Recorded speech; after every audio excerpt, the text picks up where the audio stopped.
কিছু কিছু ব্যাপার আছে যেগুলোতে রোজা ভাঙে না, সংশয় তৈরি হয়, কনফিউশন তৈরি হয় যে আসলে কি রোজাটা ভাঙলো কিনা। সেগুলো কি? এক নাম্বার হচ্ছে ভুল করে যদি কেউ খায়। দুই নাম্বার হচ্ছে এটা বিবাহিতদের জন্য, বিবাহিতরা ফিজিক্যাল ইন্টারকোর্স যদি করে দেহ থেকে সিমেন আউট হলে রোজা ভেঙে যায়, কিন্তু স্বাভাবিক মেলামেশাতে রোজা ভাঙে না। তিন নাম্বার ওয়েট ড্রিম, বাংলায় বলে স্বপ্ন দোষ।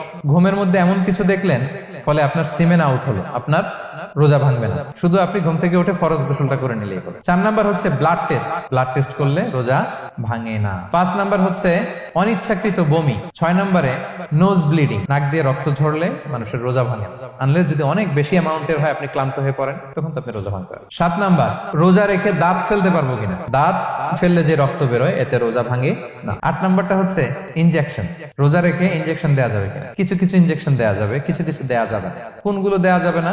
এনার্জেটিক ইনজেকশন দেওয়া যাবে না, যে ইনজেকশনে ফুড সাপ্লিমেন্টারি আছে, যেটার মধ্যে নিউট্রিশন ভ্যালু আছে, এই ইনজেকশন গুলো দেওয়া যাবে না। কিন্তু পেইন কিলার যে ইনজেকশন গুলো আছে এটা দিতে পারবেন। অ্যান্টিবায়োটিক ইনজেকশন দিতে পারবেন, অ্যানেস্থেটিক ইনজেকশন দিতে পারবেন, এই জাতীয় মেডিকেশন ইনজেকশন গুলো দিতে পারবেন। নয় নম্বরে কিছু কমন ব্যাপার আছে, এর মধ্যে এক নম্বর হচ্ছে টুথপেস্ট। রোজা রেখে টুথপেস্ট দিয়ে ব্রাশ করা যাবে কিনা? যাবে, কিন্তু না করাই ভালো।